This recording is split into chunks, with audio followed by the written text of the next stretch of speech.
We are live, counting down in 15, 14, 13, 12, 11, 10, 9, 8.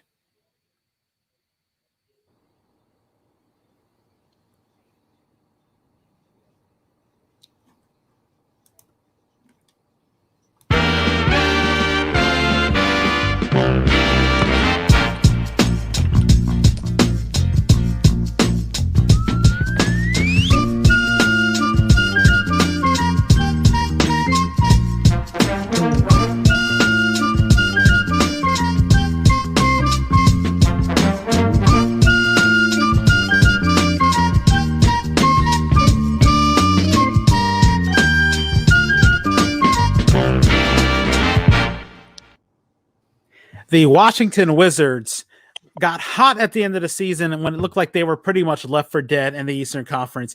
And now they are fighting for their playoff lives as they are going to play for that final seed in the Eastern Conference as they take on the Indiana Pacers tonight. I am Earl Holland. Thank you, everybody, watching this live stream and watching the previous live streams. Right here with me to talk about the Wizards, of course, is Wizards fan Colby Price. Colby, I really appreciate you really coming in clutch and talking about the Wizards. Wanted to ask you, how did you become a fan of the Wizards, especially when it's so easy for everybody in the area of the Eastern Shore to be bandwagoners?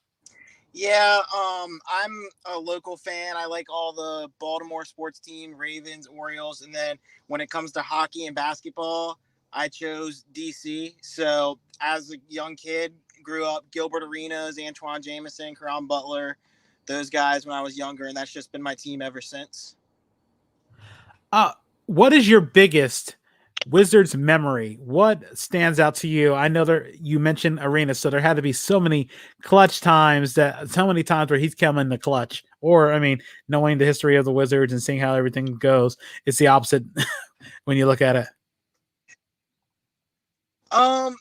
Gilbert Arenas has a lot. He hit so many clutch shots. I can remember there was a game I think we played the Jazz back when Darren Williams was really good, and he hit a buzzer beater. But I think my favorite Wizards memory would be John Wall, Game 7 against the Celtics, or Game 6 against the Celtics to force a Game 7 a couple years ago.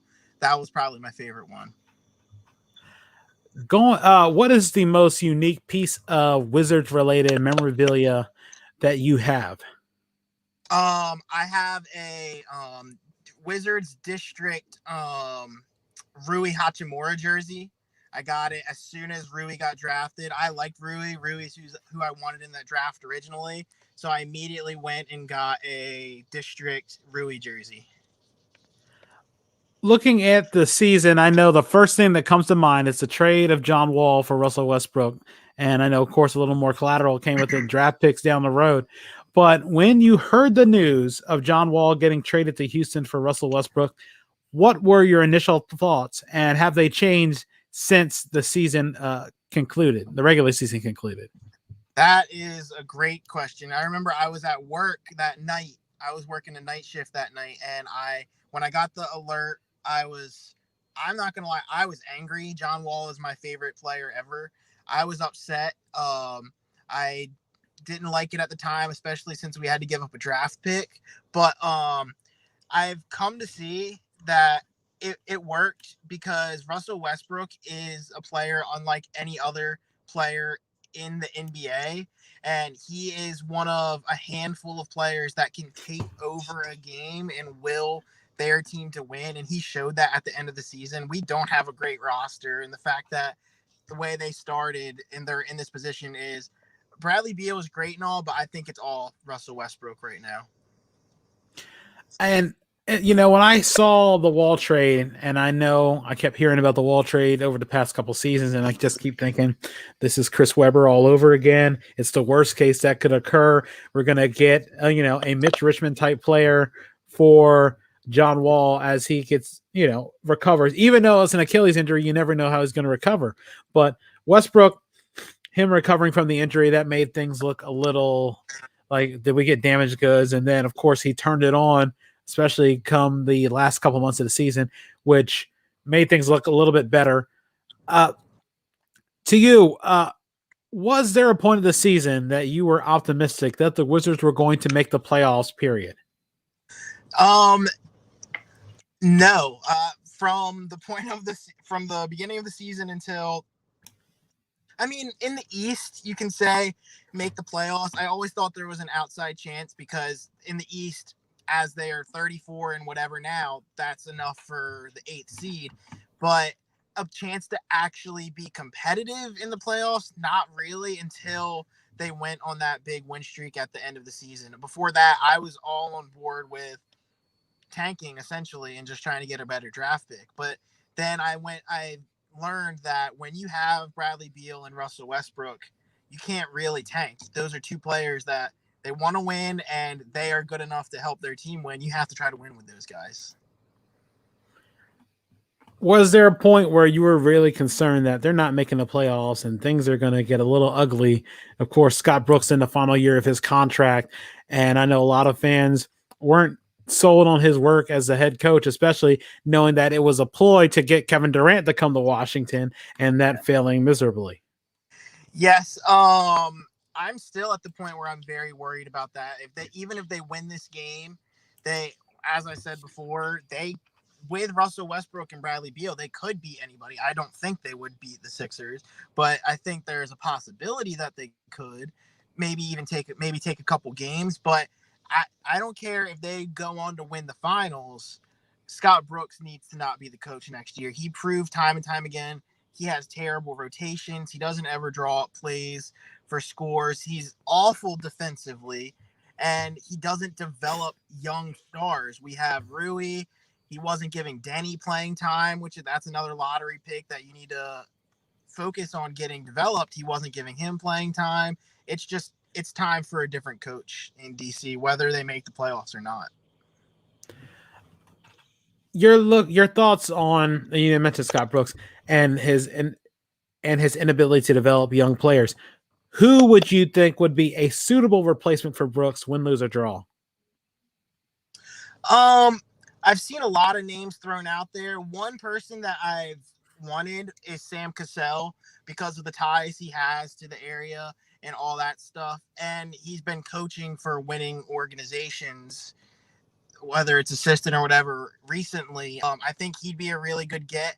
I honestly don't know at this point, but I think anyone but Scott Brooks at this point would be an upgrade just for the change of the guard, essentially. So far, with Tommy Shepard taking over as president of basketball operations, and I know there were a couple of dalliances as we had a little bit of technical difficulties.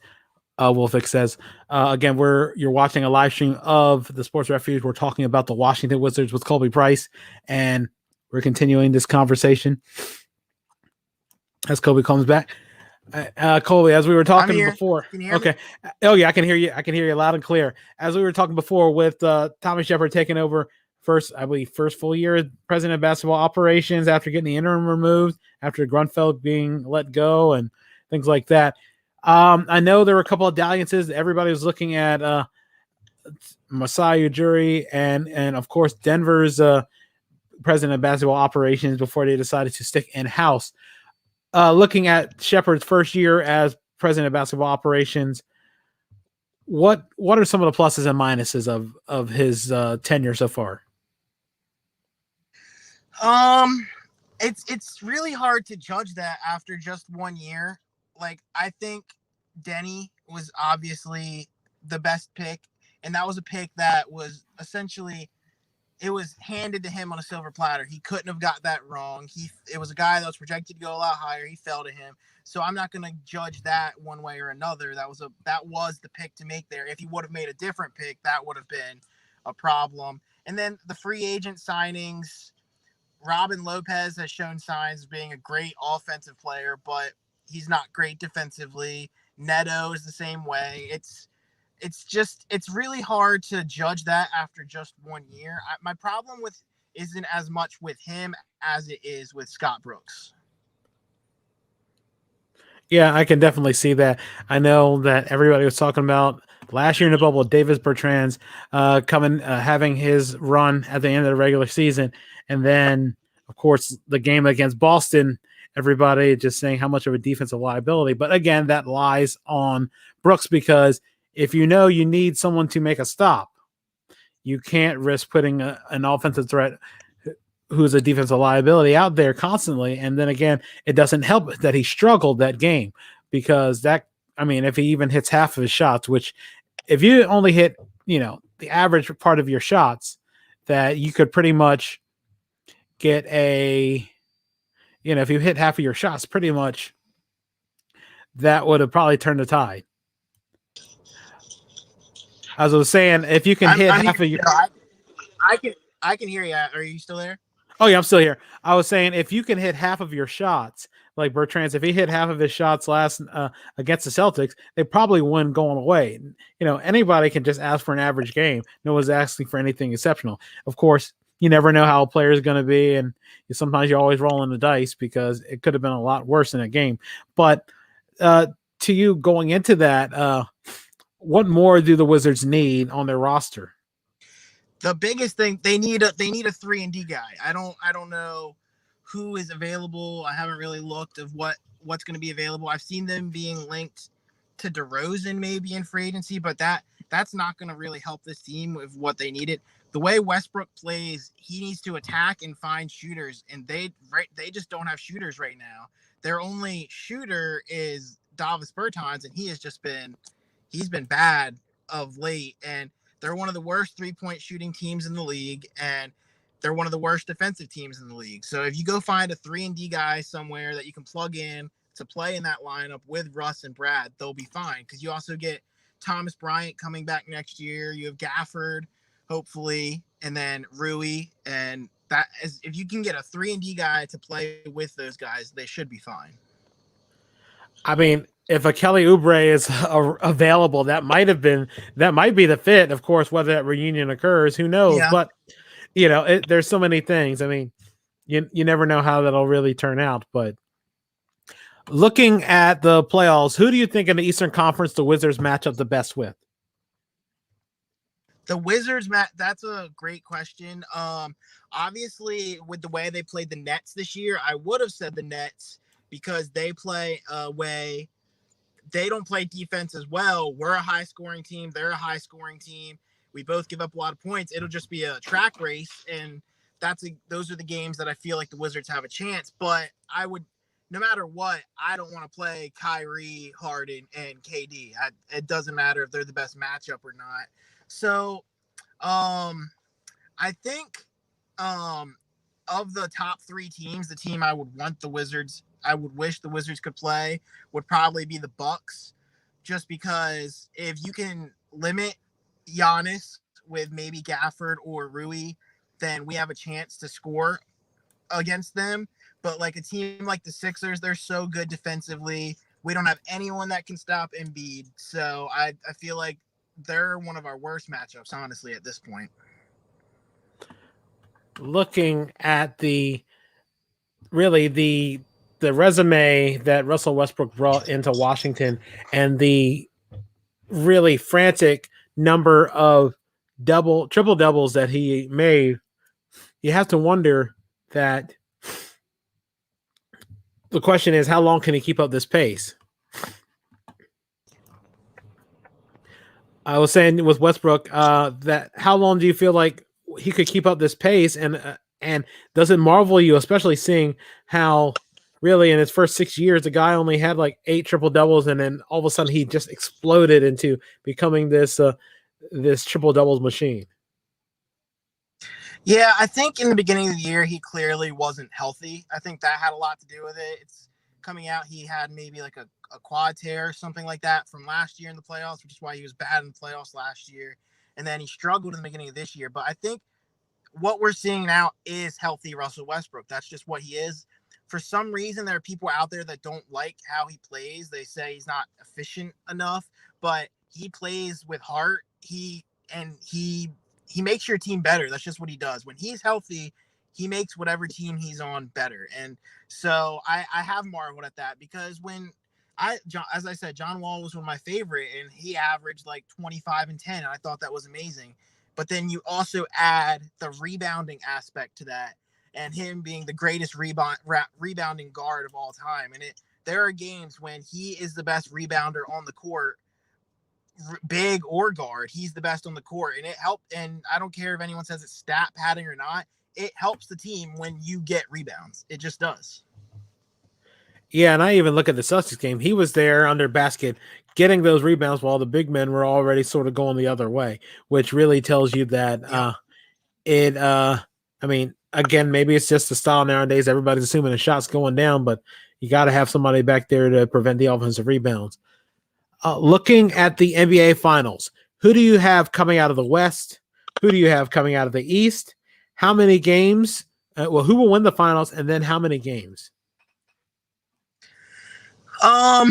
I am a huge LeBron fan. They played bad last night, but I still personally think if LeBron and Anthony Davis are healthy, they're going to make it to the finals. I don't have faith in the Clippers. Until they show me something else, I don't see it. Same with the Jazz. They've been good in the past. Then they lose in the playoffs. The Suns are out of nowhere are a good team, and that has a lot to do with how good Chris Paul is. But then Chris Paul can never get over that hump. And then the Nuggets, if they still had Jamal Murray, it would be closer. But without that guy, that you have Jokic who can hit shots in the clutch, but without that guard that Murray was, that could just hit those like ice in his vein shots at the end of the game, I think it's going to be tough for them in a 7-game series. So right now, I'm still picking the Lakers out of the West. And out of the East, I don't see how it can't be the Nets. You have 3 absolute superstars and maybe 2 of the best 5 players in the league that you're automatically the favorite. So I think that's my finals matchup right now. And I think the lack of defense will hurt the Nets. And I think the Lakers are going to win that series in 7 games. Wow, that's it's crazy. A lot of people are still picking the Nets, of course. A lot of people have been down on the Lakers, of course, with the 2 injuries to AD and LeBron. But, I mean, a lot of people, I've heard different people. Some people say Dallas. Well, that's the Homer opinion. Some people say the Jazz. Some people say the Clippers get over the hump. I've heard so many different things in the East. I've heard Sixers. I've heard Knicks just getting on a hot run because, they're playing with house money. And then some people even say the Bucks. So you never know. I mean, of course, the Nets seem to be the favorite, but you never really know with that. As we start to wrap these things up, I really appreciate you taking time out of your busy schedule to do this. Do you have what are ways people can reach out to you on social media to talk Wizards basketball and Baltimore, Washington sports as well? And do you have any shout outs or anything to promote? I'm on Instagram and Twitter, same username at Colby 2710 COLBY 2710. And nothing really to shout out right now, but I love to talk sports. I'll debate anybody about sports. So if you have an opinion or a question or anything you want to talk about any sport, I'm down to listen and talk about it. So at either of those social media. Yeah, definitely appreciate it. And for everybody who's been watching, I really appreciate it. We have one more tonight that's scheduled, and that's going to be the Lakers with Chuck O'Shark. And we'll eventually do that, and that'll be around 9 or so. We're still looking for fans of the Milwaukee Bucks, Atlanta Hawks, Indiana Pacers, Memphis Grizzlies, and San Antonio Spurs. Regardless of the Spurs getting knocked out, we're still looking for these reps of these teams so we can have them on and represent all the teams. We don't want to have a podcast where we're missing anybody and people complain, well, you don't have all the teams, because it wasn't for trying. It was not for lack of trying, but we're still looking for anybody who knows any fans of those teams who'd be willing to get on the air and talk about those, because we're going to release this right at the start of the traditional 16-team playoffs. But for Colby, I really appreciate it. Again, I will be back in about an hour plus to talk a little bit of Lakers with Chuck O'Shark. And for everybody who's been watching, I really appreciate it. And Colby, you and I will finish this off and in a private chat after we go off the air. But okay. And I appreciate it. I appreciate it for everybody. Thank you guys so much. And for everybody who's been watching, we'll see you back in about an hour plus.